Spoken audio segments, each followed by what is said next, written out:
বিপদ বলতে বর্তমানে অন্তত এই এলাকার ভিতরে এটাই সবচেয়ে হাই রিস্কের কাজ। যদি টুনির বিষয় একটা কোপের দ্বারা একটা আঙ্গুল পড়ে যেতে পারে, একটা সেকেন্ডের সময়, এর ভিতরে কোনো সময় নেবে না। যদি টুনির বিষয়ে আঙ্গুল পড়ে যাবে সাথে সাথে শিখা নিছি এই কাজ। আর এখন ওরকম সময় নাই যে আমি আরেকটা কাজ শিখুন। আরেকটা কাজ শিখতে গেলে আমার ওখানে 6 মাস সময় দিতে হবে। 6 মাস সময় দেওয়ার মতো আমাদের সময় নেই, কারণ আমরা দিনমজুর। আমরা এখান থেকে যে স্যালারিটা 1000 টাকা সারাদিন ইনকাম করি, অন্য জায়গায় ওই কাজটা যদি শিখতে যাই আমার সারাদিনে 1000 টাকা সর্বোচ্চ 500 টাকার কাজ করতে পারবো। ওইভাবে তার আমার পেট চলবো না। বর্তমানে বাজারের যে অবস্থা, 1000 টাকা কিছু হয় না। এই জন্য মনে করেন, আর এই কাজ অনেকের আজ যেমন কারো 1 আঙ্গুল নাই, কারো 2 আঙ্গুল নাই, তারপরে মানুষ এই কাজ করতে আছে, শুধু পেটের দায়, কিছু করার নেই। আমার সাথে বলতে অনেক আগে একটু হাতে একটা অ্যাক্সিডেন্ট হয়েছিল, আল্লাহর রহমতে এখন সুস্থ আছি। দেখছি আমার চোখের সামনে মানুষের হাতও পড়ে গেছে এই কাজ করতে গিয়ে। হ্যাঁ, হাত পড়ে গেছে। আমার সাথে কাজ করতো কলিগ, তো এখান থেকে যে আরেকটা মেশিনে যে কাজ করছে অনেক কারখানা যে, ওর 1 আঙ্গুলে কোপ পড়ছে, এখানে ইনফেকশন হয়ে বাকি 4 আঙ্গুল ফেলে দিতে হয়েছে। একবারে ফেলে দিতে হয়েছে।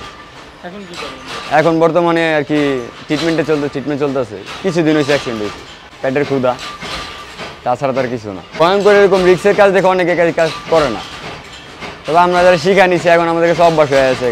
মনে হয় না আর কি আল্লাহ তাআলা না চাইলে কিছু করেন না। আল্লাহ চাইলে মানুষ উষ্টা খাওয়া মারা যায় না। এই কাজে মানুষ তো এক কাজ নিয়ে সবসময় পড়ে থাকলে হইব না। নিজেকে আপডেট করতে হলে আমার আপডেট কিছু খুঁজতে হইব।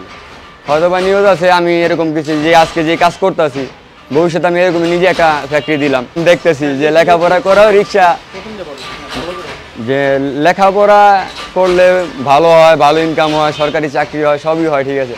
আবার এটাও সত্য যে লেখাপড়া করার ক্ষেত্রেও করার পরেও রিক্সা চালাইতে হইতেছে, পেটে একবেলা ভাত দিতে পারতেছে না, এমন অনেক আছে।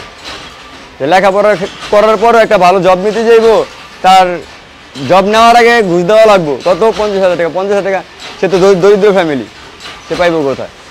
পড়ালেখা করছে এই তো জায়গা জমি বিক্রি করে, কোনো ফায়দা নেই। তো ওই ক্ষেত্রে আমি যে মাসে 20,000 টাকা ইনকাম করি, 20 কি 25,000 টাকা আমরা ইনকাম করি, তো ওই হিসাবে পড়ালেখা করার ক্ষেত্রে আমি যে দেখতেছি আমার বয়সী বা আমার চেয়ে আপডেট বয়সী যারা আছে, পড়ালেখা ভালো মেধাবী পড়ালেখা করা, অথচ মাসিক বেতন কত 12,000 15,000 টাকা, এর বেশি চলতেছে না। কারণ সে এত ঝুঁকি নিয়ে এইসব কাজ করবে না।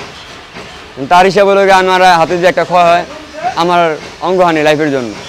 আমরা চিন্তা করি কিন্তু আল্লাহ যতক্ষণ আছে কিছু হইব না ইনশাল্লাহ। যেহেতু জেদ করতে পারছি, এই কাজও করতে পারো, এই হিসেবে কাজগুলো করি।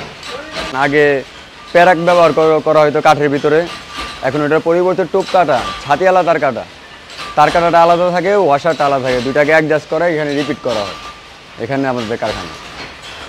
কেজির উপরে ডিপেন্ড করে। আমরা কেজি পাই 5 টাকা বা 4.5 টাকা, কেউ 4 টাকাতে করায়। তো দেখা যায় 100 কেজি করলে 400 টাকা। তো 100 কেজি কাজ আমাদের করতে সর্বনিম্ন 5 ঘন্টা সময় লাগে। 5 ঘন্টা করলে এখানটা যে 400 বা 500 টাকা পাওয়া যেতেছে। ওই হিসাবে 10 ঘন্টার ক্ষেত্রে 10 ঘন্টা কাজ করার পরে 1000 টাকা হয়। এই